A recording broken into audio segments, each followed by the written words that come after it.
अच्छा. तर नमस्कार. मी प्राध्यापक भावेश भगवान वैती, सरचिटणीस अखिल कोळी समाज व संस्कृती संवर्धन संघ. अ, समाजाची उदासीनता पाहावी की आपणच, की जे घडत आहे, जे घडणार आहे आणि त्याच्यापासून आपण काहीच बोध घेत नाही आहोत. समाजामध्ये जे चाललेले संकट आहे, त्या चालून आलेली जी संकट आहे त्याला कसं सामोरं जायचं, कसं हे करायचं, त्याच्यासाठी आपण काय करावं, ह्याची आपली तयारी आहे का, त्याच्यासाठीच हे लाईव्ह जाण्याचा प्रयत्न केला. बरेच दिवस लाईव्ह येण्याचे, समाजास बरोबर संवाद साधायचे प्रयत्न सुरू आहेत, पण कदाचित वेळेअभावी किंवा आपण सर्वच जण कुठल्या ना कुठल्या कामात व्यस्त असल्या कारणाने आपल्याला जमत नाही. आता लाईव्ह येण्याचं सर्वात मोठं कारण हे, जो हा इव्हेंट ठेवलेला होता की आज लाईव्ह जाणार, तर त्याचं सर्वात मोठं कारण हेच की जे वाढवण बंदर होऊ घातलेलं आहे, जे सरकारने किंवा JNP म्हणजे जवाहरलाल नेहरू पोर्ट ऑथॉरिटी यांनी जे आणलेलं आहे, ते खरंच आपल्याला लाभदायक आहे का की नाही, याच्याबद्दल आपल्याला विचार करायचा आहे. आणि तो विचार करत असताना त्याच्याबद्दलची माहिती पूर्ण घेणे गरजेचे आहे. आणि म्हणूनच पूर्ण मुंबई बंदर, त्याच्यानंतर मग जवाहरलाल नेहरू पोर्ट ट्रस्ट जे उरण पट्ट्यामध्ये बसवण्यात आलं, न्हावा शेवा या भागात जे बसवण्यात आलं, त्याच्यानंतरचं आत्ताचं वाढवण बंदर. आता आपण मागे जर गेलो, काही एक वर्षापूर्वी जर पाहिलं, देश जेव्हा गुलामीच्या याच्यामध्ये होता, तेव्हा आपल्याला गुलामीमध्ये किंवा जे परकीय शक्ती आपल्यावरती जी शासन करत होती, त्या परकीय शक्तीच्या शासनामध्ये आपल्याला बोलण्याचा अधिकार किंवा काही आपले जे म्हणणं आहे मांडण्याचा अधिकार नव्हता. जे काय होतं ते आपल्यावरती लादत गेले. परकीय शक्ती होती, त्या शक्तीने पूर्णपणे आपल्या समाजाला दाबून ठेवलेलं होतं, आपल्याला गुलाम बनवून ठेवलेलं होतं. आणि त्याच्यातूनच बाहेर पडण्यासाठी आपण स्वातंत्र्य आपलं जोपासायला हवं, आपली एक स्वायत्तता आहे, ऑटोनॉमी आहे, ती जोपासायला हवी. एक समाज म्हणून आपल्याला उभं राहायला हवं, म्हणून आपण स्वातंत्र्याचा लढा दिला.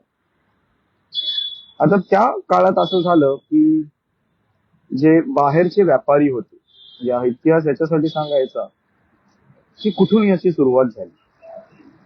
तर बाहेरचे जे व्यापारी होते ते व्यापारासाठी भारताकडे येत. मुळात ते किनारपट्टीवरती जे तेव्हाची छोटी छोटी बंदरं आहेत, जिथून व्यापार चालायचा, मुळात व्यापाराच्या पलीकडे जाऊन त्या ठिकाणी तिथे कुठल्या तरी वस्तीचा उदरनिर्वाह होता, कुठली तरी लोकवस्ती होती. आणि त्या लोकवस्तीमध्ये राहणारी जी लोक होती, म्हणजे कोळी समाज झाला, आगरी समाज झाला, भंडारी समाज झाला, असे विविध समाज तिथे राहत होते. जय मल्हार मोहिते. तर हे सर्व जे समाज एकत्र इथे नांदत होते, राहत होते. आणि मग कुठेतरी किनारपट्टीवरती व्यापार हा सुरू झाला. म्हणजे जशी संस्कृती वाढत गेली तसा व्यापार सुरू झाला. आता व्यापार सुरू झाल्यानंतर पुढच्या कालामध्ये देवाणघेवाण ज्या सुरू झाल्या, तर डोंगर भागावरून इतर ठिकाणी ज्या वस्तू माल वगैरे विक्रीसाठी वेगवेगळ्या किनारपट्टीच्या ठिकाणी येऊ लागल्या. त्याच्याच पैकी कल्याण असो, चौल असो, सोपारा असो, ही जुनी हजारो वर्ष व्यापारी बंदरं आहेत, जी तयार झाली, सुरू झाली. तसंच मुंबईचं हे जे बेट आहे, इथे सुद्धा छोटे मोठे मासे व्यावसायिक होते, व्यापारी होते. ते सुकी मच्छी जी आहे त्याचा व्यापार करायचे. आणि जवळचे जे बंदर आहे, मोठे बंदर आहेत, तर मासेमारीचे बंदर वेगळे आणि व्यापारी बंदर वेगळे. तसं सोपाऱ्याचं बंदर आहे, चौलचं बंदर आहे, कल्याणचं बंदर आहे, भिवंडीचं जुनं जो बंदर आहे, तिथून हा व्यापार सुरू झाला आणि व्यापार तो जागतिक स्तरावरती पोहोचत होता. आता होतं काय की त्या काळामध्ये राजेशाही, हुकुमशाही आणि ज्या तेव्हाच्या राजसत्ता होत्या ह्यांच्या आपापसातले वाद होते. आणि म्हणून कुठेतरी व्यापारावरती जो कर लागला जातो या लावला जातो तो वाचवण्यासाठी किंवा कुठेतरी व्यापारामध्ये कुठली तरी अडथळे निर्माण कोणीतरी करत असेल, कुठल्या तरी शक्ती असतील, तेव्हाच्या राज्यसत्ता असतील, राजकारणी असतील, सत्ताकारणी असतील, ते तिकडे अडथळे आणत असतील म्हणून प्रत्येक व्यापारी बाहेरच्या देशातला वेगवेगळे नवीन नवीन ठिकाणं शोधत होते. त्याच ठिकाणाच्या शोधाच्या नादामध्ये त्यांनी पोर्तुगीज असो, डच असो, ह्यांनी मुंबईची ही 7 बेटं बघितली, जिथे त्यांना असं वाटलं की व्यापार करण्यासाठी आणि त्यांना हे करण्यासाठी ही जागा व्यवस्थित आहे. आणि फक्त व्यापार करण्यासाठी नाही तर त्यांचा वेगवेगळी ही बेटा आहे, त्या बेटांवरती तो त्यांचा माल आहे तो ठेवू शकतात आणि पुढे मग घेऊन जाऊ शकतात. असं करत करत त्यांनी ही 7 बेटं, जे बाहेरचे व्यापारी आहेत त्यांनी इथे व्यापार सुरू केला. त्यांनी इकडच्या स्थानिक लोकांबरोबर सामंजस्य साधून व्यापार सुरू केला. व्यापार होता, कुठला वाद नव्हता. पुढे जाऊन हेच व्यापारी केंद्र, जे 7 बेटांचं जे आपण मुंबईचं म्हणतो, ते त्यांनी व्यापारासाठी पोर्तुगीजांनी इंग्रजांना दिले. ते व्यापारी, आता काही लोक म्हणतात ते आंदोलन दिलं वगैरे, हे त्यांचं आहे, आपला त्याच्याशी काही संबंध नव्हता. त्यांनी व्यापारी जे बंदर होते की ह्याच्या पुढचा व्यापार जो आहे इथला तो तुम्ही करावा, असं करून त्यांनी इंग्रजांना दिलं. इंग्रज इथे आले, इंग्रजांनी ते व्यापारी बंदर अजून भलं मोठं करावं म्हणून इथे वेगवेगळे डेव्हलपमेंटचे प्लॅन्स आणले. आणि पुढे आपल्याला माहिती आहे की ती इंग्रजांची मोठी कंपनी म्हणजे ईस्ट इंडिया कंपनी यांनी इथे व्यापार जोराने सुरू केला. इथेच नाही तर पूर्ण भारतामध्ये सुरू केला. आणि तो व्यापार करता करता कुठेतरी या ईस्ट इंडिया कंपनीने जे अत्याचार केले ते आपल्याला बऱ्याच ठिकाणी माहिती, आपल्या धर्मावरती, आपल्या समाजावरती, आपल्या पूर्ण राहणीमानावरती त्यांनी घाला घेतला. आपल्या जे पारंपरिक व्यवसाय आहेत ते कुठेतरी त्यांनी शिकून, त्याच्यावरती त्यांनी अभ्यास करून, त्याच्यावरती संशोधन करून, त्याच्यावरती त्यांनी सत्ता गाजवणं म्हणजे मॅनेजमेंट, ऍडमिनिस्ट्रेशन त्यांनी स्वतःच्या हातात घेणं याची सुरुवात केली. आणि हळूहळू आपले सुद्धा जे लोक होते हे त्यांनी त्यांच्याकडे हे घेऊन दिलं. म्हणजे जे आपले राज्यसत्ते होते कुठेतरी ते त्यांच्या त्या आमिषाला बळी पडून वगैरे त्यांच्याबरोबर त्यांनी तसे करार केले आणि तसा व्यवसाय सुरू झाला. आणि ह्या अर्थाने पुढे जाऊन मुंबईचं व्यापारी बंदर मोठं होत गेलं. आता हे ईस्ट इंडिया कंपनीनी इथे तुम्हाला माहिती असेल मग ते त्यांचा किल्ला, फोर्ट बनवला, त्यांनी त्याला तटबंदी रचली.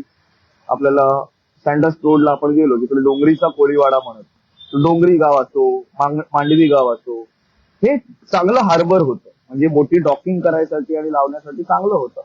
असं करत करत तिकडे एक भलं मोठं व्यापारी बंदर बनवलं आणि तिथून तो व्यापार जोराजोराने सुरू झाला. म्हणजे आपण जीन्स मध्ये जी डंगरी घालतो ते डोंगरी भागात आली, हा इतिहास आहे. आता हा व्यापार पुढे जाऊन वाढला, भला मोठा झाला, जागतिक स्तरावर पोहोचला. ईस्ट इंडिया कंपनी गेल्यानंतर इंग्रज सरकार जसं आलं त्यांनी हे मोठं केंद्र उभारलं. त्यांनी अजून माल नेण्यासाठी, ये जा करण्यासाठी मोठमोठे रस्ते बनवले, 7 बेटं जोडली. 7 बेटांबरोबर जे 66चं बेट आहे बाजूचं, मुंबई सबर्बन डिस्ट्रिक्ट आपण ज्याला म्हणतो, मुंबईचा दुसरा उपनगर भाग, तो त्याला जोडला. कांदिवली, बोरिवली, अंधेरी या भागातून भले मोठे डोंगर फोडण्यात आले. तिकडच्या ज्या वस्त्या आहेत त्यांना स्थलांतरित करण्यात आलं.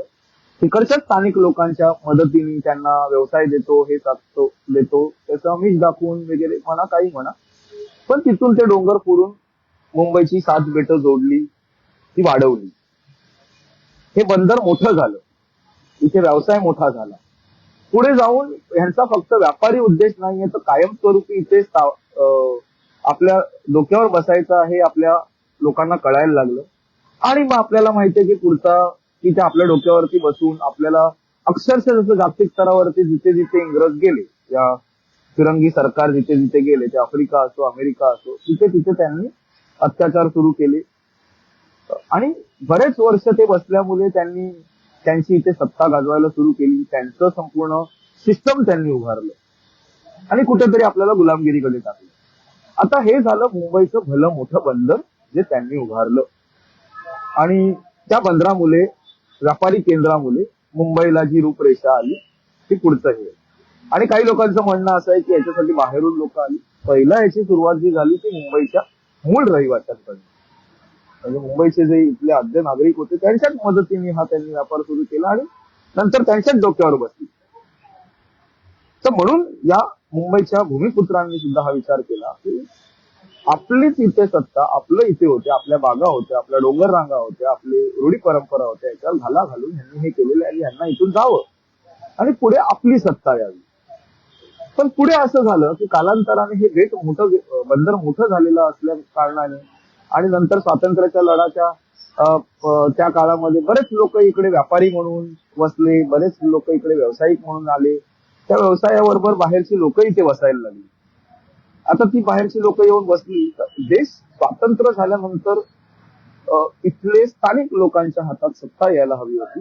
पण ती सत्ता स्थानिक लोकांच्या हातात न येता जे व्यापारी आलेले, जे इंग्रजांनी आणलेले, जे बाहेरून लोक आलेले, त्यांच्या हातात जास्तीत जास्त सत्ता जायला लागली. मग कुठेतरी तेव्हापासून स्थानिक लोकांमध्ये तो एक असंतोष होताच. पण तरी पण ही सुद्धा आपलीच लोक आहेत, आपल्याच रक्तामासाचे आहेत, आपल्याच भारत देशाचे आहेत. हा भारत एक संघ राहावा म्हणून स्वातंत्र्य लढा आपण दिला आणि त्या दृष्टीने सर्व चालू होतं. आणि त्याच्यासाठी नंतर पुढे जाऊन जसं मुंबईचं बंदर, इथे लोकवस्ती वाढायला लागली, व्यापारी केंद्र जसं होतं तर वस्ती वाढते आहे, तणाव वाढतो आहे, कुठेतरी हे बंदर कमी पडतं आहे. म्हणून नंतरच्या येणाऱ्या सरकारांनी, म्हणजे जे आपलं सरकार होतं, आपल्या भारताचं सरकार होतं, त्यांनी एक जागतिक स्तराचं मोठं बंदर अजून व्हावं, जे मुंबईला जोड म्हणून राहील. आणि त्याच्यासाठी एक जे मुंबईचे जे प्रॉब्लेम आहेत, रस्त्यांचे, येण्या जाण्याचे, जे स्थानिक वस्त्या बसलेत त्यांना हटवू शकत नाही. ऑलरेडी डोंगरी, मांडवी, माझगाव असे मोठमोठे कोळीवाडे मुंबईचं जेव्हा बंदर बसवलं तेव्हा स्थलांतरित इंग्रजांनी केलेले होते. ऑलरेडी त्यांच्यावरती अत्याचार झालेला होता. तर पुढे नको म्हणून आणि जो तणाव नको म्हणून नव्याने एक नवीन बंदर उभा राहावं म्हणून JNPT म्हणजे जवाहरलाल नेहरू पोर्ट ट्रस्ट याची स्थापना करण्यात आली. हे पोर्ट ट्रस्टसाठी त्यांनी परत स्थानिक मच्छीमार, कोळी समाज यांच्या ज्या जमिनी आहेत त्याची मागणी केली. त्याच्यासाठी सुद्धा मोठा लढा झाला, त्याच्यासाठी सुद्धा लोक विरोधात गेले, कारण त्यांनी मुंबईचे हाल पाहिलेले. आता मुंबईचे हाल काय होते तर स्वातंत्र्य झाल्यानंतर जे माझगावचा कोळीवाडा असतो, डोंगरीचा असतो, कोल्हाब्याचा असतो, हे पोर्ट ट्रस्टच्या अंडर ज्या गेलेल्या जमिनी होत्या, या त्या तत्कालीन तेव्हाच्या ज्या शासनकर्ते जे इंग्रज होते त्यांनी घेतलेल्या होत्या, त्यांनी जो अत्याचार केला होता त्याच्यावरती सॉल्युशन आणायला पाहिजे होतं. हे कोळीवाडे पुन्हा तिथे सेटल करायला पाहिजे होते, पण तसं झालं नाही. नंतर आलेली म्हणजे इंग्रज गेले आणि नंतर आलेली जी लोक होती त्यांनी, जे सावकार होते, जे बाहेरून आलेले इंडस्ट्रियलिस्ट होते, लॉबिस्ट होते, यांनी मुंबई त्यांनीच बनवली आहे असा दावा करायला सुरुवात केली. आणि हे सर्व त्यांचं आहे, आम्ही इथे गुलामच आहोत असं कुठेतरी त्यांनी एक तसं हे केलं. कायदे जे इंग्रजांनी बनवलेले कुठेतरी त्याच्यामध्ये बदल घडवायला पाहिजे होता, पण ते गेले आणि त्यांनी त्याच कायद्याचा वापर करून स्थानिकांवरती अत्याचार सुरू केले. आणि मग तसंच पुन्हा जवाहरलाल नेहरू पोर्ट ट्रस्ट जे बनते तिथे होऊ नये म्हणून मोठे लढे उभारले. तरी पण स्थानिकांना नोकऱ्या मिळतील, स्थानिकांचा उदरनिर्वाह चालेल, स्थानिकांना तिकडे जो झिपट्टा आहे तिकडे कुठेतरी त्यांचं सुद्धा, मुंबईच्या ज्या नागरिकांचं बंदर आल्यामुळे थोडाफार अधिक पैसा यायला लागला, नोकऱ्या यायला लागल्या, तसं तिकडेही व्हावं असं तिकडच्या स्थानिकांना सुद्धा वाटलं आणि तसं ते बंदर उभारलं. आता ते उभारताना तसं बघायला गेलं तर भरपूर कोळीवाडे, भरपूर आदिवासी पाडे, आगरी पाडे, तिकडचे जे मूळ रहिवाशांचे वाडे आहेत ते उद्ध्वस्त करण्यात आले आणि त्यांना स्थलांतरित करून दुसरीकडे देण्यात आलं. आता तेव्हा सुद्धा हे होतं की स्थानिकांना नोकऱ्या मिळतील, स्थानिकांना तिकडे हे मिळतील, तिकडे टाउनशिप होणार, त्या टाउनशिप मध्ये हे होणार. पण आज ते बंदर उभारून आज 30 वर्ष 35 वर्ष व्हायला आली तरी अजून ते झालेलं नाही. अजून तिकडचा हनुमान कोळीवाडा आहे, त्यांना दिलेली सरकारने जमीन राहायला, पण त्याचा स्टडी केला नव्हता की कोणत्या जमिनीवरती तुम्ही राहायला देताय. तुम्ही डेव्हलप लँड वरती राहायला द्यायला पाहिजे होतं, विकसित जमीन करून द्यायला पाहिजे होती. तर तिकडे ती कांदळाची आणि अक्षरशः वाळवी लागलेली घाण जमीन, दलदली सारखी जमीन तुम्ही राहायला दिली आणि तिकडे मग लोक जी राहायला वसलेली राहत होती त्यांना त्रास व्हायला लागला आणि मग परत त्यांचा तो लढा सुरू झाला. अर्ध्यांना बसवलं, अर्ध्यांना नाही बसवलं. हे 30-35 वर्ष असंच सुरू असताना कुठेतरी आता परत सरकारला वाटायला लागलं की अजून जमिनीची गरज आहे, अजून आपल्याला मोठमोठे. आता जवाहरलाल नेहरू पोर्ट ट्रस्ट बघायला गेलं तर मोठमोठाले रस्ते तिथे झालेले आहेत, मोठे मोठे कनेक्टिंग प्रोजेक्ट्स आहेत. अलिबाग विरार कॉरिडोर त्याला जोडलेला आहे, मुंबई पुणे एक्सप्रेसवे सारखा रस्ता तिकडे जोडलेला आहे. गोल्डन क्वाड्रिलॅटरल प्रोजेक्टच्या भागामध्ये मोठमोठे जेवढे नॅशनल हायवे तिकडे बनवलेले आहेत. तरी अचानक माहिती नाही की हे जे अधिकारी आहेत जवाहरलाल नेहरू पोर्ट ट्रस्टचे किंवा जे सत्तेमध्ये जी बसलेली लोक आहेत त्यांची हाव कमी होत नाही, म्हणून त्यांनी नव्याने एक अजून बंदर व्हावं असं त्यांनी सुरू केलं आणि त्याच्यासाठी त्यांनी निवडली ती जागा म्हणजे वाढवण. आता वाढवण कशाला, तर जागतिक स्तरावरती कुठल्या तरी लॉबी आहेत, कॉर्पोरेट लॉबी आहेत, यांना स्वस्तातल्या स्वस्तात जमीन कुठे भेटू शकते, त्याच्यामध्ये स्थानिकांचा विरोध कमी होऊ शकतो, त्यांना जे कनेक्टिंग रोड्स हवे आहेत, हायवेज हवे आहेत, म्हणजे कमीत कमी खर्चामध्ये कसं करू शकतो, हे त्यांचे प्रयत्न आहेत. म्हणजे जिकडे विरोध कमी, जिकडे विरोधापेक्षा साधनं जी आहेत ती सोपी कशी भेटू शकतात, म्हणजे त्यांचा कसा फायदा जास्तीत जास्त होऊ शकतो, हे त्यांनी शोधायला सुरुवात केली. आणि त्यांना त्याच्यासाठी बाजूलाच असलेलं गुजरातचं जे पोर्ट आहे आणि त्याच्या बाजूला जर हे वाढवणचं बंदर आलं ज्याच्यामध्ये डॉकिंगसाठी आणि याच्यासाठी सोपं पडू शकतं, या हेतूने त्यांनी ती जागा निवडली. त्याचा काहीतरी त्यांनी स्टडी केला आणि तो मांडला. आता मुळात प्रश्न हाच आहे की मुंबईचं एवढं मोठं बंदर आहे, स्थानिकांना नोकऱ्या नाही आहेत, त्यांचे हाल झालेले आहेत, तिकडचे जे कोळीवाडे आहेत त्यांच्याबरोबर हे आहेत. मुंबईचं बंदर आता कालांतराने बंद सुद्धा झालेलं आहे, मस्जिद वगैरेची जागा तशीच ओसाड पडलेली आहे. ती स्थानिकांना परत देण्याच्या मध्ये तिकडे आता कुठेतरी मोठमोठे कॉन्स्युलेट ऑफिसेस उभारणं, हे करणं ते करणं असं सर्व भरपूर मोठं चालू आहे. तिकडे स्थानिक बाजूला झालं आणि भलतीच लोक आली. तेच झालं जवाहरलाल नेहरू पोर्ट ट्रस्ट जे JNPTचं बंदर उरणमध्ये, करंजा भागात, उरण भागात आणि नवी मुंबईच्या भागात जे बसवलं की तिकडे नैनासारखं मोठं प्रोजेक्ट आणलं, सिडकोने एवढी मोठी डेव्हलपमेंट, एवढी मोठी सिटी बनवली, सेंट्रल बिझनेस डिस्ट्रिक्ट म्हणजे CBD बेलापूर सारखा एरिया बनवला, प्लॅन्ड सिटी बनवली, एवढं मोठं सर्व नेटवर्क बनवलं. आज अचानक यांना काय झालं की एवढं मोठं नेटवर्क असून सुद्धा सर्व रस्ते घडवून त्याचं फुल युटिलायझेशन सुद्धा झालेलं नाही, तर लगेच या लोकांना नवीन बंदराची गरज पडली. तर कुठेतरी ह्याच्या मागे भरपूर मोठं कटमनी म्हणजे बोलतात ना कमिशन आणि याचं राजकारण आहे. कुठेतरी बाहेरच्या देशातली जी लॉबी आहे, कॉर्पोरेट लॉबी आहे, यांना फायदा देण्यासाठी, यांचं मदत करण्यासाठी त्यांचं जे काम चालू आहे, कुठेतरी या ज्या इंडस्ट्रियल लॉबीला या भारतातल्या ज्या राजकारण्यांना जी सवय झालेली आहे की बाहेरून कुठल्याही कंपन्या येतात, बाहेरून ज्या कंपन्या येतात, बाहेरून ज्या लॉबी येतात, या लॉबींना कुठेतरी जवळ करून कुठला तरी एक पैसा, एक बोलतो ना कन्सिडरेशन, ज्याला काय कायद्याच्या भाषेत क्विड प्रोको बोललं जातं, कुठेतरी एक घूस खाणं याची सवय झालेली आहे. आणि मग ते कसं आहे, कुठून तरी हे प्रोजेक्ट आलं तर प्रोजेक्ट आल्या हे राजकारण्यांना मोठे मोठे कुठले तरी पैसे भेटणार आणि मग ते पैशाची ती कटमणी घेणार. हे मोठमोठे अधिकारी जे त्याच्यावरती बसलेले आहेत यांना काहीतरी त्याच्यातला फायदा भेटणार आणि त्याची ती सवय झाली म्हणून कदाचित हे बंदर उभारलं जातंय ही आमची शंका आहे. त्याच्यामध्ये वाढवण बंदर कुठे बनतंय तर शंखोधर मध्ये. शंखोधर काय, जिकडे शंख जन्माला येतात. एक असं ठिकाण ज्या ठिकाणी प्रभू रामचंद्र म्हणजे जे आदिवासी कोळी जमातीमध्ये या इथल्या प्राचीन परंपरे सनातन धर्मामध्ये ज्यांना मानलं जातं त्या संस्कृतीमधून जेव्हा ते अज्ञातवासाला होते, जेव्हा ते वनात होते, तेव्हा ते ह्या भागामध्ये आलेले आणि त्यांनी ह्या भागाचा अगोदर सुद्धा जेव्हा ते ह्याच्यामध्ये होते, दर्शन घेतलेलं होतं, त्यांना हे ठिकाण भरपूर आवडलेलं होतं. म्हणून त्यांनी सांगितलेलं होतं या ठिकाणाला मी पुन्हा दर्शन देईन.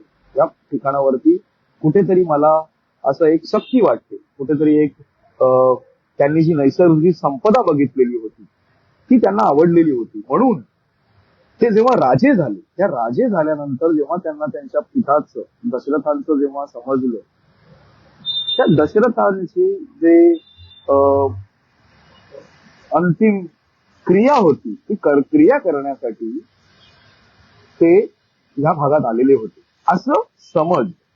ऐतिहासिक पुरावा तर मी सांगू शकत नाही, पण असा विश्वास, एक समज, एक धार्मिक रूढी जी आहे, एक परंपरा आहे ती इथल्या स्थानिकांमध्ये आहे. त्याच ठिकाणाला हे उद्ध्वस्त करतात. म्हणजे प्रभू रामचंद्रांना जे ठिकाण आवडत होतं, जिकडे शंख जन्माला येतात, मँग्रुव्ज, जिकडे आपण बोलतोय साधन संपत्ती, म्हणजे आपण काय बोलतो जगाची उत्पत्ती जिथून होते, जिकडे नैसर्गिक साधन संपत्ती असते, असं ठिकाण जे रामाला सुद्धा आवडलं, प्रभू रामाला सुद्धा आवडलं, प्रभू परशुरामाला आवडलं. जवळच आपल्याला तिकडे बेट द्वारका आहे, जिकडे ही सर्व जी दशावतार आहेत, त्या दशावतारांपैकी प्रत्येकाचे तुम्हाला तिकडे कुठलं ना कुठलं तुम्हाला हे मिळणार की ह्या दशावतारांपैकी प्रत्येक दैवत जिथे आलेलं आहे असं ठिकाण कोकण भूमी आणि त्याच्यावरती असलेलं हे शंखोधर आणि तिकडचं जवळच वाढवण बंदर. आज या वाढवण बंदरावरती समुद्रामध्ये भर घालून, म्हणजे लोकांच्या जमिनी घेणार नाही असं त्यांचा दावा आहे, समुद्रामध्ये भर घालून आम्ही तिकडे एक मोठ्याच्या मोठं प्रोजेक्ट उभारणार. आता हे समुद्रामध्ये भर घालणार तर काय करणार, आजूबाजूचे जे डोंगर आहेत, जसं मुंबईची बेटं जोडताना मोठमोठे दगड लागलेले, तसे हे तिकडचे डोंगर फोडणार. म्हणजे तिकडचा आदिवासी समाज जो आहे, तिकडची जी साधन संपत्ती आहे ती नष्ट करणार आणि इथे डोंगर फोडून इथे कुठेतरी भलं मोठं एक बेट तयार करणार. आता हे आर्टिफिशियल बेट हे लोक तयार करतायत. महाराष्ट्र मॅरिटाईम बोर्ड यांना परमिशन देते, Maharashtra coastal zone management authority यांना परमिशन देते, सीआरझेडचं क्लिअरन्स यांना भेटल्याचं सांगण्यात येतं. तसं नाहीये पण सांगण्यात येतं. कुठेतरी हे षडयंत्र सुरू आहे. आता जर झालं की आत्ताच नुकताच वाढवण बंदर विरोधी संघर्ष समिती आहे, त्यांनी महाराष्ट्राचे मुख्यमंत्री एकनाथराव गायकवाड यांना भेटले की हे जे काही आहे प्रोजेक्ट प्रपोनंट JNPA जे काही प्रपोजल्स आहेत, जे काही त्यांना वेगवेगळ्या हरित लवाद्याने या हरित क्लिअरन्स भेटलेले आहेत, ग्रीन क्लिअरन्स भेटलेले आहेत, याचे रिपोर्ट्स आम्हाला मराठीमध्ये उपलब्ध करून द्या असं सांगण्यात आलेलं होतं. यांनी त्याचं ट्रान्सलेशन बरोबर केलेलं नाही आणि दिलं तर दिलं. त्याच्यानंतर मग जनसुनावणी ठेवली. आता जनसुनावणीमध्ये ते प्रोजेक्ट प्रपोनंट आहे, म्हणजे JNPA एक ऑथॉरिटी आहे, त्यांनी ते एक तर ते तिकडे मस्त आलिशान ठिकाणी बसलेले होते, बाकी लोकांना इकडे गर्मीमध्ये बसवलेलं होतं, तो भाग वेगळा. ते तिकडे म्हणतायत की आम्हाला क्लिअरन्स भेटलं, हे भेटलं, पण त्याचे पेपर्स कुठे आहेत? हे पेपर्स पब्लिक करा ना, लोकांना समजून दे, अभ्यासकांना समजून दे, शाळेतल्या मुलांना द्या, कॉलेजच्या मुलांना द्या, लोकांपर्यंत पोचवा, त्यांना समजून दे ना, त्यांना वाचून दे की खरं काय खोटं काय, अनालिसिस होऊ दे त्याचं समोरासमोर. मुलं स्टडी करतात ना, स्टॅटिस्टिशियन्स असतात, ऍक्च्युअल सायन्सेसची मुलं असतात, मॅथमॅटिशियन्स असतात, जिओलॉजिस्ट असतात, झुओलॉजिस्ट असतात, यांना स्टडी करून दे की बाबा तुमचं किती खरं खोटं. फक्त ते विरोधी करणारे त्यांच्या संघटनेला देणार आणि त्या संघटनेमध्ये पण कसं असतं, प्रत्येकाची एक समजण्याची शक्ती असते, तेवढे ते समजतात, इतरांची मदत घेतात. जागतिक कन्सल्टंट येऊ दे आणि त्यांनी समोर जाऊ दे, समोरासमोर जे आहे की हे बाबा किती चांगलं आहे, किती आहे. दुसरी गोष्ट, भारत हा आता G20 झालं, भारताने युनायटेड नेशनचं सस्टेनेबल डेव्हलपमेंट गोल, शाश्वत विकासाचं जे प्रणाली आहे त्याच्यावरती स्वाक्षरी आपल्या महामहिम पंतप्रधानांनी केलेली आहे की आम्ही शाश्वत विकास करणार. समुद्रामधला भरवाव हा शाश्वत विकास नसतो. चला, त्यांनी काहीतरी त्याच्यावरती कुठलं तरी त्यांनी एक प्रोसेस केली असेल आणि त्याच्यावरती काहीतरी त्यांचा एक अभ्यास असेल, पण तो आमच्या समोर तर येऊ द्या. तुमचे प्रोजेक्ट प्रपोनंट आहेत हे फक्त नाही आम्ही केलेलं आहे, आम्ही हे झालेलं आहे, आम्ही तुम्हाला दिलेलं आहे एवढंच उत्तर देत होते. ही जनसुनावणी कशी झाली? दुसरी गोष्ट की तुम्ही म्हणता की हा विकास आहे. अहो, ते मरीन ड्राईव्ह जेव्हा बनवलं, ते मरीन ड्राईव्ह बनवलं डॉक्टर व्ही एन मोडक यांनी, ज्यांचा आपण भरपूर मोठे इंजिनियर म्हणून आपण त्यांना मानतो. त्याच मोडकांनी मोडक सागर हे धरण बांधलं अप्पर वैतरणाचं. आज त्या धरणामुळे पूर्णच्या पूर्ण आमचा वसईचा पठ्ठा, म्हणजे ज्याला आपण बोलतो ना वैतरणा नदी, आणि वैतरणा नदी म्हणजे शास्त्रामध्ये लिहिलेली वैतरणी, जे पार करून आपण स्वर्गाचे द्वार हे करतो, अशी धनसंपदा, साधन संपदा असलेली नदी नष्ट केली. तिकडच्या आजूबाजूचा तुमचा कातकरी समाज असो, वारली समाज असो, कोळी जमाती असो, अशा सर्व जमातींना तुम्ही उद्ध्वस्त केलं. आज ती लोक विडभट्टीवरती कामं करतायत. आज त्या आदिवासींचा जो एक काल बागायतदार समाज होता, जो प्रभू रामांच्या काळात सुद्धा तिकडे त्यांनी ज्या बागा बघितल्या, फुलं बघितली, जी पंचवटी नाशिक पासून ते त्या वसईच्या पट्ट्यापर्यंत होतं, आज ते सर्व नष्ट झालेलं आहे. आणि तुम्ही विकास म्हणता. काय असला कोणता असा अभ्यास या केलेला आहे यांनी? म्हणजे तिकडे प्राध्यापक भूषण भोईर म्हणून आहेत, झुलॉजिस्ट आहेत, प्रोफेसर आहेत, मी एक प्राध्यापक आहे. आम्ही जेव्हा अभ्यास करतो, आम्हालाही माहिती आहे की अभ्यास करत असताना बऱ्याच वेळेला आपण डिटेल्स मध्ये जातो. तो अभ्यास आपण स्टॅटिस्टिकली मांडतो, आणि कुठलाही अभ्यास एका प्रणालीने जर आपण सिद्ध करू शकलो नाही तर दुसरी प्रणाली वापरून करता येतो. पण परफेक्ट प्रणाली कुठली वापरायची, कुठली क्रिया वापरायची, हे त्याचं एक लॉजिक असतं. तुम्ही कुठलाही अभ्यास कुठेही वापरू शकत नाही. तर कसं होतं, तुम्ही त्या ज्या अभ्यासिकामध्ये असलेले ज्या गडबडी आहेत त्या करून जर तुम्ही लागायचा प्रयत्न करणार, कारण आपल्याकडे तसाही शिक्षणाचा दर्जा एवढा नाही आहे, कारण हे तुमचीच देणं आहेत. तुम्ही सरकारमध्ये जी बसलेली लोक आहेत ते विरोधात असो, इतके वर्ष झाले की सरकारमध्ये बसलेली असो, तुम्ही लोक जे इतकी वर्ष आहेत त्यांनी शिक्षणासाठी काय केलेलं आहे? लोकांना फक्त भांडणं लावलेली आहेत. आज तुम्ही शिक्षण संस्था बंद करत चाललेल्या आहेत आणि खाजगी करत चाललेले आहेत. मग त्याच्यासाठी जर तुम्ही काही केलेलं नाहीये, मग लोक शिकलेली कशी असणार? लोकांना कसं समजणार? याच गोष्टीच्या मुळे हीच गोष्ट समजून स्वतः सुप्रीम कोर्टाने इंटरव्हेन्शन करून सजेशन आणि ऑब्जेक्शन प्रत्येक प्रोजेक्टला घेणं आणि जनसुनावणी लावणं, हे क्रिया सांगितलेली आहे. आता त्या क्रिया प्रत्येक गोष्टीला आपली लोक गरीब आहेत, कोर्टात जाऊ शकत नाही, मोठमोठे वकील करू शकत नाही, आणि मोठ्या जागतिक स्तराच्या लॉबीवर विरोधात बोलू शकत नाही, आणि म्हणून त्याचा तुम्ही फायदा घेता, तुम्ही त्या पैशाचा फायदा घेता. मग इंग्रजांमध्ये आणि तुमच्यामध्ये फरक काय? मी तर हे म्हणतो की प्रोजेक्ट प्रपोनंट जर जेएनपीटी आहे आणि त्यांनी एक प्रोजेक्ट प्रपोजल दिले आहे, तर जास्त वेळ घेत नाहीये, कारण आपल्याला हा प्रश्न भरपूर आहे आणि त्याच्यावरती मी पुढेही बोलायला तयार आहे आणि त्यांच्याशी ओपनली बोलायला तयार आहे की आज आदिवासी कोळी जमात, तुम्ही एकीकडे आदिवासींचं आरक्षण रद्द केलं, जे सुप्रीम कोर्टाच्या गाईडलाईन्स प्रमाणे इको सेन्सिटिव्ह झोन म्हणून जो डिक्लेअर केलेला जो डहाणू एरिया आहे, एन्व्हायरमेंटली प्रोटेक्टेड झोन होता, त्याचे अधिकारी बदलले. ते काय कायद्याच्या गडबडी करता येतात, त्याचे अधिकारी बदलले, त्याच्यावरती बसवलेला माणूस बदलला आणि तुमच्या पसंतीचा तुम्ही माणूस तिकडे आणला आणि त्यांनी परवानगी दिली. म्हणजे सुप्रीम कोर्टाने जो झोन एका वेळेला इको सेन्सिटिव्ह झोन सांगितलेलं, जागतिक स्तरावरती तापमान वाढते, सर्वीकडे पर्यावरणाचा ऱ्हास होतोय, आणि तुम्ही म्हणता की इकडे 20 वर्षांमध्ये पर्यावरण एवढं चांगलं झालंय की आता पर्यावरण आम्ही तिकडे पाठवू पण शकतो आणि इथे बंदर बांधू पण शकतो, अशी परमिशन पण देऊन टाकली. तर आता हे खोटारडेपणा बंद केला पाहिजे. आणि मी तर म्हणतो याच्या पलीकडे जाऊन की तुम्हाला कशाला तिकडे बंदर बनवायचंय? चांगलं इकडे जेएनपीटीचं बंदर आहे, ऑलरेडी तुम्ही तिकडे जमिनी घेतलेल्या आहेत, आजूबाजूला एअरपोर्ट येत आहे, आणि आपल्याकडे एक पर्यावरण मंत्री होऊन गेले, आता तिकडे विरोध करतायत तिकडे जाऊन की आम्ही बंदर होऊन देणार नाही आणि हे नाही. तुमचं हे रडगाणं आम्हाला नको. तुम्हाला जर बंदर होऊन द्यायचं नव्हतं, कारण जिकडे बंदर होतं तिकडे एअरपोर्ट तुम्ही बनवता, JNPTचं बंदर झालं, तिकडे तुम्ही एअरपोर्ट बांधलं. पालघरला एअरपोर्ट जाऊन कोणी डिक्लेअर केलं? तुम्ही पर्यावरण मंत्री होते ना अगोदरच्या सरकारमध्ये, तुम्हीच डिक्लेअर केलं ना. मग का खोटं बोलताय? एअरपोर्टची गरज काय आहे तिथे सध्या? कुठेतरी तुम्हाला तिथे सुद्धा ह्या पोर्टला ते पोर्ट जोडायचं असंच सर्व षडयंत्र आहे ना. गोल्डन क्वाड्रिलेटरल प्रोजेक्ट मध्ये नागपूर हे भारताचं कॅपिटल असणार, पुढे जाऊन मुंबई सिटी ही सॅटेलाइट सिटी होणार. त्या लोकांसमोर तर घेऊन जावा ना गोष्टी. आज पूर्णच्या पूर्ण सह्याद्रीच्या डोंगर रांगा तुम्ही विकायला काढल्या, देऊन टाकल्यात कॉर्पोरेट कंपनीना. तर मी कॉर्पोरेटच्या विरोधात नाही.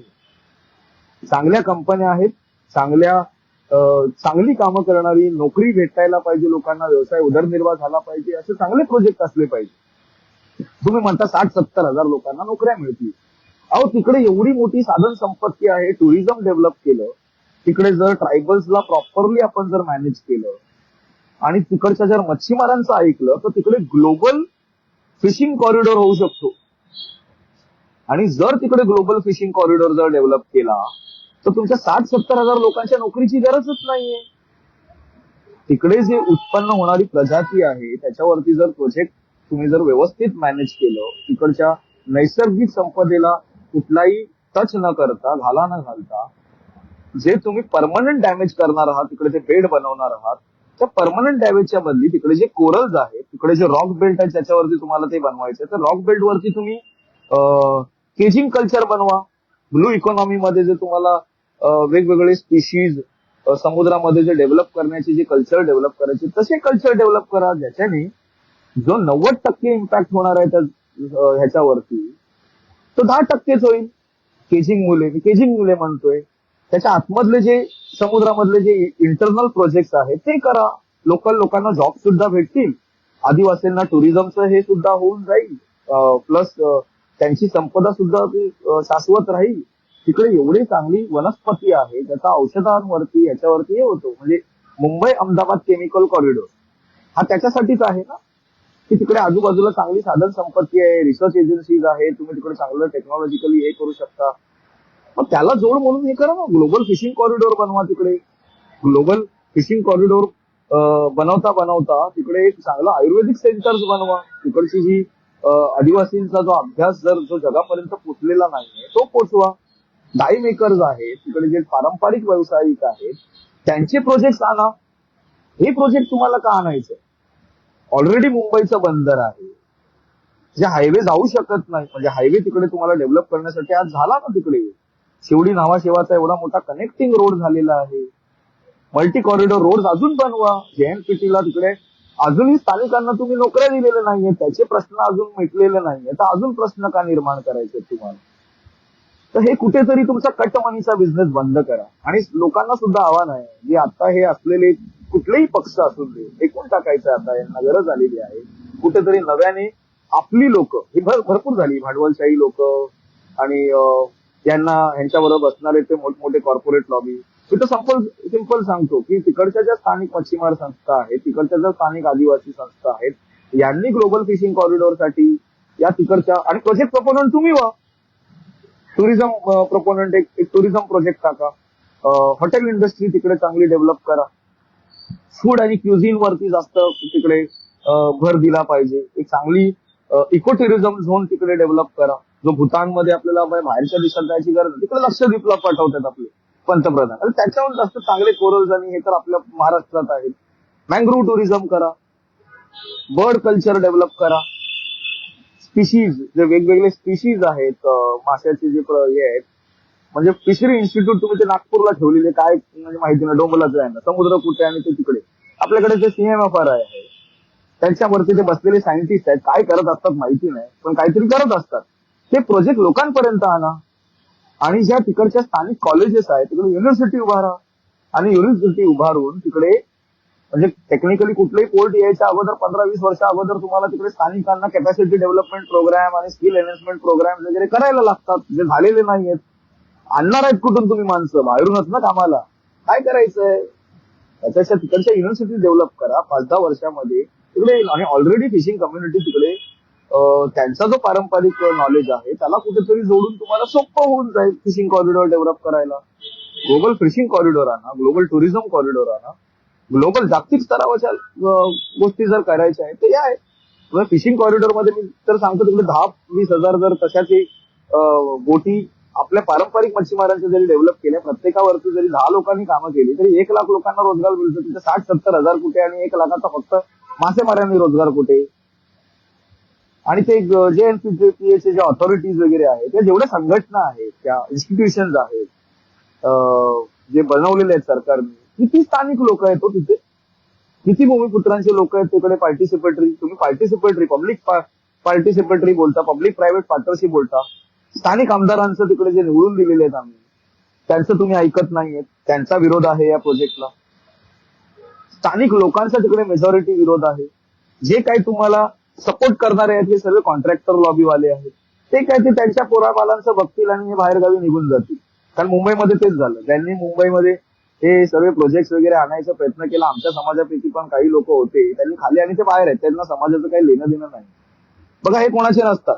आज ते राजकारण्यांबरोबर बसतील, उद्या सत्ता गेल्यानंतर ते दुसऱ्या पार्टीमध्ये उड्या मारतील. तर तुम्हाला पण पैसे कमवून फक्त अय्याशीची जिंदगी तुम्हाला भेटणार, पण शिवाय श्रापाची जिंदगी कशाला हवी आहे. आज मोठमोठे महारथी तुम्ही बघा, इंग्रजांचं पण सरकार राहिलं नाही. ज्या ज्या सरकारांनी, ज्या ज्या राजा महाराजांनी इकडे मोठमोठे तोडे केले, भारतात कर्मकांड आहे तर कर्माचे तसं फळही आहे. श्रीकृष्णाने जसं सांगितलेलं आहे तसं कर्माचं फल तुम्हाला भोगावं लागणार. कशाला तुमच्या पुढच्या पिढीला म्हणजे ती नष्ट नाबूद होण्यासाठी म्हणजे महाभारताकडनं काही शिकायचं आहे. जे धर्म मार्तंड बसलेले आहेत आणि धर्माचं एवढं मोठं इकडे ध्रुवीकरण करतात, राजकारण करतात, त्यांना हे माहिती नाही की बाबा तुम्ही जर लोकांबरोबर हे केलं तर महाभारतात जसं घडलं, रामायणात जसं घडलं, या इतर जेवढेही आपले उपनिषद आहेत, जेवढेही आपल्या कथा आहेत, कथा कादंबऱ्या आहेत, त्याच्यामध्ये काय शिकवण दिलेली आहे हे करायचं. म्हणजे हे कळून आलेलं आहे, लोकांना कळून चुकलेलं आहे की हे तुमचं पुढचं मोठं गणित आहे. बंद करा. आम्ही तर म्हणतो की लोकल तिकडे फिशिंग कम्युनिटी जर त्यांच्या कॅपॅसिटी डेव्हलप करा. 15-20 सोसायट्या मिळून त्या लोकांनी प्रत्येकाने जरी ठरवलं, त्यांनी मग ते फिशिंग कॉरिडॉरसाठी आम्ही म्हणतो ना, आमचा समाज तयार आहे. आम्ही जाऊन बाहेरच्या कॉर्पोरेट कंपनीज बरोबर या दुसऱ्या ज्या संघटना आहेत जागतिक स्तरावरती त्यांच्याबरोबर बोलायला तयार आहोत. त्यांच्याबरोबर आम्ही टायअप करतो आणि आम्ही तुम्हाला एक प्रोजेक्ट प्रपोजंट आम्ही प्रोजेक्ट ठेवतो. एक 3-4 वर्षाचा या 5 वर्षाचा टायमिंग द्या. 5 वर्षामध्ये आम्ही दिलेले प्रोजेक्ट प्रपोजल जे सस्टेनेबल डेव्हलपमेंटच्या मॉडेल्सचे आहेत आणि तुम्ही बनवणारे, जो चांगला असेल त्याच्यावरती विचार करा. काही काय, तसंही 30 वर्ष हे वाढवण बंदर रखडलेलं आहे. देशाचा काही विकास झाला नाही आणि हे झाला नाही आणि गाथा मारू नका. विकास तुम्हाला करायचा नाही, लोकांना तुम्हाला रोजगार द्यायचा नाही. लोकांना रोजगार जर द्यायचा असता तर तुम्ही हे ज्या नोकऱ्या घालवतायत टेक्नॉलॉजी आणून, आर्टिफिशियल इंटेलिजन्स, डेटा वगैरे, हे आता नवीन तुम्ही शिक्षण प्रणालीमध्ये जे करताय त्याच्याने लोकांच्या नोकऱ्याच जाणार आहे. म्हणजे कॅश काउंटरच्या लोकां गेले आणि एटीएम मध्ये. लोकसंख्या वाढत चाललेली आहे. तुम्हाला हाताला रोजगार द्यायचा, तुम्ही स्किल बेस्ड युनिव्हर्सिटीच्या बाता करता, पण त्या स्किल बेस्ड युनिव्हर्सिटीमध्ये स्थानिक किती आहे आणि ते स्थानिक का जात नाहीयेत. म्हणजे इथल्या आदिवासी जमातींचं आरक्षण तर तुम्ही काढून टाकलेलं आहे, कोळी जमातीला तर तुम्ही काढून टाकलेलं आहे, बरेच तुमची ती कारणं आहेत. आणि तुम्ही म्हणता तुम्ही ऍप्लिकेशन देत नाही, तुम्ही तर सरळ सरळ त्यांना सांगता की तुम्ही आदिवासी नाही, घेत आहे. तुम्ही काहीतरी ते कायद्याच्या तरतुदी केलेल्या, हा तुमचा भोंगळ कारभार आहे, भेसळ कारभार आहे. आणि जे एक्झिस्टिंग जे लॉबी आहेत, जे राज्यकर्त्यांमध्ये जी बसलेली आहेत, हे कुठेतरी लोकांना गुलाम बनवून, म्हणजे ज्यांना बेनिफिट भेटलेलं आहे त्यांना पण हे कळत नाहीये की तुमचा फक्त वापर केला जातो. आणि परत ते जातीय राजकारण आणि ते आम्हाला त्याच्यामध्ये पडायचं नाही. आमचा समाज, मी हे म्हणत नाहीये की फक्त मच्छीमार असो या हे असो, आमचा समाज जो स्थानिक इथला भूमिपुत्र आहे, तो कुठलाही समाजाचा, कुठल्याही जाती धर्माचा असो, जो इथे हजारो वर्षापासून वास्तव्य करतो. एकतर CRZ नोटिफिकेशन प्रमाणे Maharashtra coastal zone management authority यांनी अजूनही इकडे जे कोळीवाडे आहेत, तिथली जी गावं आहेत, तिथल्या ज्या वस्ती आहेत, ह्याचं सीमांकन केलेलं नाही. तुम्हाला नोटिफिकेशन होते क्लिअरली की तुम्ही सीमा निश्चित करायच्या. फिशिंग कॉरिडॉर कुठला, इंडस्ट्रीयल कॉरिडॉर कुठला, त्याच्यावरती सजेशन ऑब्जेक्शन घ्यायचे आणि त्याच्यानंतर तुम्हाला हे प्रोजेक्ट वगैरेचा विचार करायचे. प्रोजेक्टचं प्रपोजल तुम्ही कसं डायरेक्ट एक्सेप्ट करून टाकलं? तुमचं हे कामं झालीत का? कामधंदे नाही आहेत का? बसल्या बसल्या तिकडे फुकटात खायचंय, कोणतरी देणार आहे बाहेरची कंपनी आणून म्हणून ही सवय लागलेली आहे का? आणि ही सवयच लागलेली आहे तुम्हाला. पण उगाच तुम्ही प्रपोजल सँक्शन नाही करत आहात. प्रपोजल जर ते सँक्शन करायचं तर प्रपोजल नंतर आला असेल. अगोदरचे प्रपोजल काय सांगतायत? इकडच्या स्थानिक भूमिपुत्रांचे तुम्ही जेवढ्याही त्यांच्या वहिवाटीच्या जागा आहेत त्याला कोस्टल कॉमन्स बोललं जातं. या कोस्टल कॉमन्स तुम्ही त्यांच्या गावकीच्या नावावर केल्या का? तुम्ही सांगितलेलं तिकडचे जे विलेजेस आहेत या सर्व गोष्टीचा तुम्हाला विचार करायचा आहे. प्रश्न तुमच्यावरती भरपूर पडणार आहेत, कारण तुम्ही अजूनपर्यंत वाढवण बंदर बनवायच्या अगोदर तुम्ही इकडचे coastal zone management plan ready केलेला नाही. तुम्ही कोस्टल झोन मध्ये fishing villages, non fishing villages, पारंपरिक व्यवसाय, करंट टाइड्स वगैरे याचा जो जागतिक क्लायमेट चेंजचा होणारा इम्पॅक्ट आहे त्याच्यावरती जो स्टडी होता त्याच्यानी तुम्हाला ते डिमार्केशन लाईन्स वगैरे ह्या ज्या करायच्या होत्या तेव्हा तुमचा झालेला नाही आहे. तो अवेलेबल नाही आहे. तुम्ही कुठलेच कोलीवाडे वगैरे अजूनपर्यंत रेकॉर्डवरती दाखवलेले नाही. फिशिंग डिपार्टमेंट मधले अधिकारी काय करतायत मला माहिती नाही, पण ते फक्त फिशिंगचे लायसन्स आणि कुठेतरी हे आणि ते फक्त बघत बसलेत. बाकी गोष्टीवरती लक्ष नाही. कदाचित तुमच्याकडे माणसं नसतील. माणसं का नसतील? कारण नवीन माणसं घ्यायची नाहीयेत, कारण तुम्हाला नोकऱ्या द्यायच्या नाहीयेत. बरोबर? नाही तर फिशिंग डिपार्टमेंट एवढे मोठे मुंबईमध्ये बाजार असले, एवढे मोठे मोठे बाजार आहे, ते फिशिंग मार्केटिंग झोन कसं बनवायचं, फिशिंग टुरिझम झोन कसं बनवायचं, पारंपरिक फिशिंग कशी वाढवायची, फिशिंग त्या मासळी उत्पन्नासाठी नवीन बीज समुद्रामध्ये टाकण्याची प्रक्रिया कशी करायची, ह्याच्यावरती तुमचं काही काम दिसतच नाही. म्हणजे मी अजूनपर्यंत बोर्ड बघितली नाहीये जी कुठेतरी सरकारकडनं एक बोर्ड जसे जसं शेतकऱ्यांना बियाणं दिली जातात तशी समुद्रामध्ये जाऊन कुठेतरी एक अन्न त्या प्रजनन क्रियेसाठी वगैरे टाकते, किंवा काहीतरी कुठेतरी जाऊन स्टडी होतोय की बाबा इकडे कोरल्स डिस्ट्रॉय झालेत, कुठेतरी त्या बीएमसी आणि त्या व्हीबीएमसी आणि त्या मीरा भाईंदर आणि इथून निघाले ते घाण पाणी आहे, त्या घाण पाण्याचं प्रक्रिया वगैरे होते वगैरे ह्याच्यावरती तुमचं लक्ष नाही. ते कोस्टल झोन मॅनेजमेंट वाले काय करताय, मँग्रोव्ह सेल वाले काय करतायत माहिती नाही. हे तुमचं झालं नाही. लगेच प्रोजेक्ट कुठले आले की परवानग्या दिल्या बस झालं. लोकांना आता चीड यायला लागली. म्हणजे असं होऊ नये की आम्हाला इलेक्शन कमिशनकडे जाऊन सेपरेट इलेक्टोरेटची मागणी करावी लागेल आणि नवीन कुठलं तरी सरकार आणावं लागेल, किंबहुना काही लोक वापरतात मस्त शब्द, तर किंबहुना आम्हाला सरळ सरळ हे प्रपोजल टाकावं लागेल राष्ट्रपतींकडे की बाबा हे जे सरकार आहे हे आमचं सरकार नाही. पुढचं येणारं इलेक्शन फक्त आमचं स्थानिकांचं सरकार की बाहेरच्यांचं सरकार ह्याच्यावरतीच होणार. स्थानिक लोक जर तुम्ही कुठल्याही म्हणजे हे सुप्रीम कोर्टचे दिलेले गाईडलाईन्स आहेत, हे संविधानिक विचार आहेत की कुठेही कुठलाही प्रोजेक्ट यायच्या अगोदर स्थानिकांना त्याच्यामध्ये घ्यायचं. तुमच्या सर्व प्रोजेक्टच्या ह्याच्यामध्ये जेवढ्याही कमिटी बनतात 80% लोक ही तुमची शासनातली, प्रशासनातली आणि त्या समोर प्रोजेक्ट प्रपोजल असतो त्यांची असतात. आमची लोक तिथे नाहीये. जर कॉर्पोरेट गव्हर्नन्स हा विषय मी शिकवतो, जर त्या नारायण मूर्ती सारख्या एक मोठ्या व्यक्तिमत्वाने जर सांगितलं आहे की कंपनी सांभाळण्यासाठी या गव्हर्नन्स करण्यासाठी एक्झिक्युटिव्ह मेंबर आणि नॉन एक्झिक्युटिव्ह मेंबर असले पाहिजे. कारण एक्झिक्युटिव्ह मेंबर कसा असतो, तो त्याच्या प्रोजेक्ट तो बनवत असतो, रोज काम करत असतो, त्याच्यावरती लक्ष ठेवण्यासाठी म्हणून नॉन एक्झिक्युटिव्ह असले पाहिजे. तसंच सरकारच्या या सर्व कार्यप्रणालीवरती लक्ष ठेवण्यासाठी तिकडे कुठेतरी त्या कमिटीज वरती इथली स्थानिक लॉबी हवी, स्थानिक लोक हवी. लॉबी नाही म्हणत, ती स्थानिक लोक हवी. आणि स्थानिक लोक शिकलेली आहेत. आमच्याकडे सायंटिस्ट आहेत, आमच्याकडे इंजिनियर